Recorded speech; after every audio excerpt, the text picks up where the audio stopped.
This satellite image you're seeing is of the Saki Airbase, located in the Crimea region, which is currently occupied by the Russians. This base has become one of the main military platforms in the Black Sea, housing advanced Russian fighter jets, such as the Sukhoi 30SM and also the Sukhoi 24. We're talking about aircraft that cost tens of millions of dollars each. For Russia, this base was considered practically untouchable. But in the early hours of August 4th this year, something remarkable happened. Ukraine, using a brilliant strategy, managed to carry out an attack that even experienced military personnel considered almost impossible. And here's the detail that will impress you even more. This wasn't the first attack on Saki. In fact, it was the third. And each one shows how Ukraine has been impressively evolving its war tactics. The first one was on August 9, 2022. An apparently normal morning turned into a terrible nightmare for the Russians. Huge explosions created smoke mushrooms that could be seen for kilometers. Satellite photos from Planet Labs showed the destruction of at least 10 Russian planes with twisted hulls and runways covered in debris. I found my team, List A. Russia reacted quickly, saying it was an accidental ammunition explosion, blaming a violation of safety rules. But that excuse had a huge problem. The base was more than 200 kilometers away from any Ukrainian position. How does an accident like that happen at a highly protected military base? And why were the explosions so precise, hitting only where the most valuable planes were?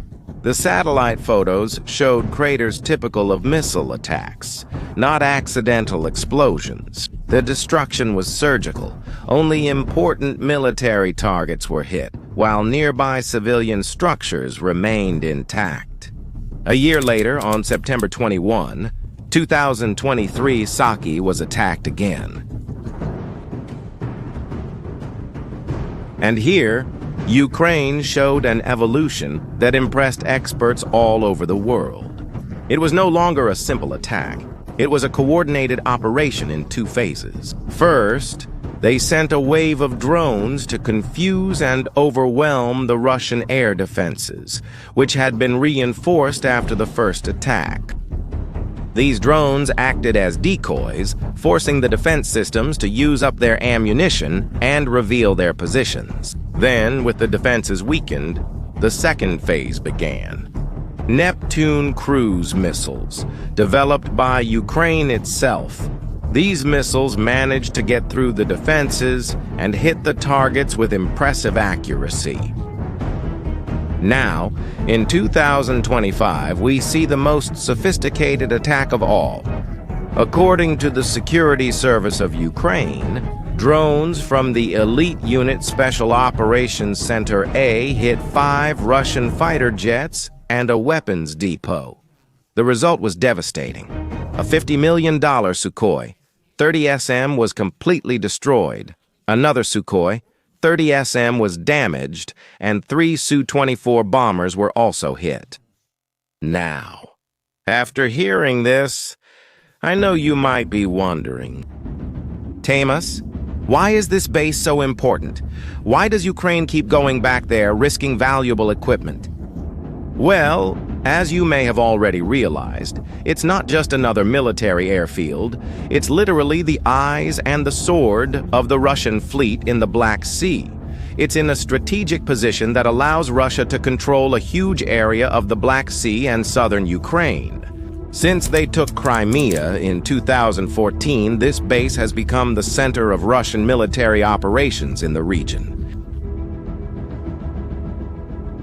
The planes stationed in Saki carry out crucial tasks. They attack Ukrainian territory with missiles, patrol the sea to monitor ships, conduct radar surveillance to track Ukrainian movements, and escort large bombers on attack missions.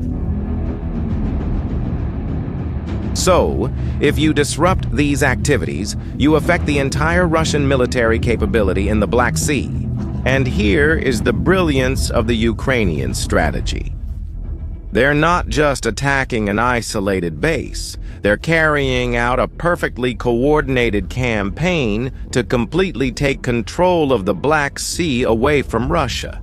While their naval drones have already sunk or damaged dozens of Russian ships, including the Moskva, which was the flagship of the fleet, now they're attacking the Navy's aircraft. It's a strategy to completely take control of the sea away from Russia, carried out with surgical precision. First, they sank the ships, and now they're blinding the planes that watch everything. The ultimate goal is clear: to completely isolate Crimea from the sea, turning it from a power base into a surrounded island. And do you want to know how Ukraine manages to carry out these attacks against one of the densest air defenses in the world? The answer lies in a silent technological revolution that is changing the rules of war. Ukrainian engineers have not only developed drones that can fly long distances, they have created systems that can survive in the most hostile electronic warfare environment on the planet. The Li-UT drone, for example, can fly up to 2,000 kilometers carrying 75 kilograms of explosives. But what is really impressive is not just the distance, it's the revolutionary systems that make it practically impossible to stop. Imagine drones controlled by ultra-thin fiber optic cables that unwind during flight. This keeps a physical connection with the operator, which can't be blocked by even the most advanced Russian electronic systems. While the Russians try to jam radio signals that don't even exist, these drones fly silently, like digital ghosts. There are also other models, like the UJ-20, the 2 Airborne, and the Bobber, which can fly 800 to 1,000 kilometers, carrying 20 kilograms of explosives.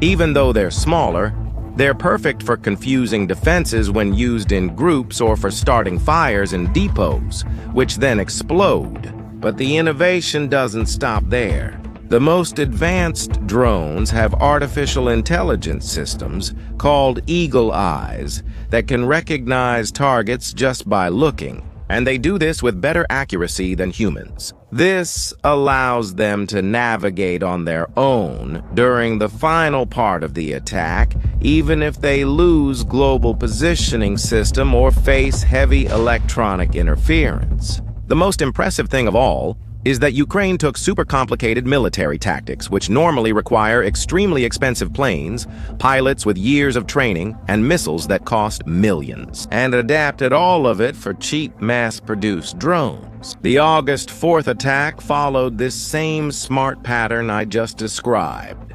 First, a phase where special drones neutralized important radars and defense systems, like the Pantsir S-1 blinding the eyes of the Russian defense. Only after that, with the path clear, did the main attack drones come in. For the first time, a smaller country is able to carry out operations that only superpowers could do before. And this is changing everything in modern warfare. The development of these systems shows how the Ukrainian defense industry has transformed.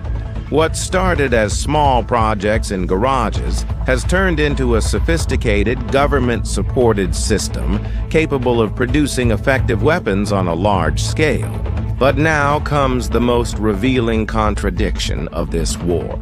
Publicly, after each devastating attack, the Russian Ministry of Defense maintains a story of complete denial.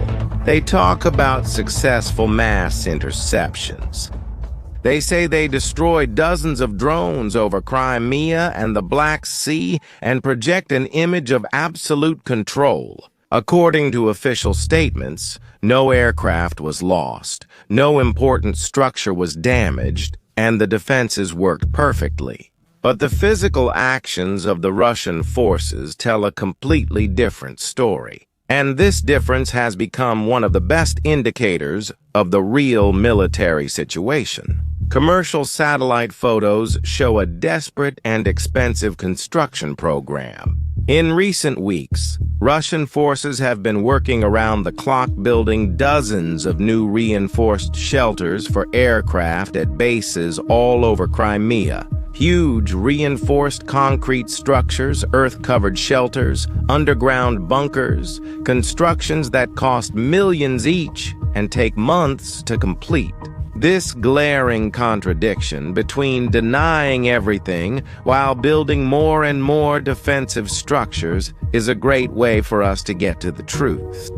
After all, if the attacks really didn't cause significant damage, if the defenses worked perfectly, why spend a fortune on emergency protections? This desperate construction is a clear admission of vulnerability. It's the physical acknowledgement that the existing defenses have failed and that the threat from Ukrainian drones is serious enough to justify massive investment in protections. Analysts can see through the fog of war by observing this difference. The more Russia builds to defend itself, the clearer it becomes that Ukrainian attacks are having a real impact, regardless of what the official statements say. Now, consider this. For Vladimir Putin, Crimea is not just important military territory. It's much more than that. It's the symbolic political center of his entire government, the physical representation of his power project. When he annexed the peninsula in 2014, it was presented to the Russian people as a brilliant and bloodless operation, a historic triumph that restored Russia's status as a great power. This act made Putin's popularity skyrocket to levels never seen before. Crimea became the most important physical symbol of Putin's authority. And it is exactly this enormous political importance that Ukraine is brilliantly exploiting. Every drone that gets through the supposedly impenetrable Russian defenses and hits an important target does much more than just cause material damage. It destroys the myth of Russian invincibility and the Kremlin's competence, which is the foundation of Putin's political authority. Do you remember those devastating images from August 2022? Russian tourists running in panic along the beaches of Crimea, abandoning their summer vacations, while huge columns of black smoke rose from Saki on the horizon. Children crying, desperate families trying to find transportation to leave. Those ones. Images like those were broadcast all over Russia and represented a devastating visual and psychological blow to the carefully constructed narrative by the Kremlin. The war, which Putin had tried to keep distant and abstract for most citizens, brutally arrived at their doorstep, in the very place that symbolizes his greatest triumph. This creates a huge problem for Putin. He cannot afford politically to appear weak or incapable of defending what he himself has declared: Russian territory, especially Crimea. But the Ukrainian attacks prove that they can't protect it effectively. But so where is this going to lead? Well, everything indicates that the August attack wasn't an end, it was a beginning. It's proof that this strategy works and is making the Russian position in Crimea more and more unsustainable. Ukraine is methodically turning Putin's greatest political achievement into his most dangerous vulnerability. And what do you think? Do you believe these Ukrainian operations in Crimea are having an impact on Russia? Leave your opinion in the comments. If this content was useful for you, don't forget to subscribe to the channel and share this video.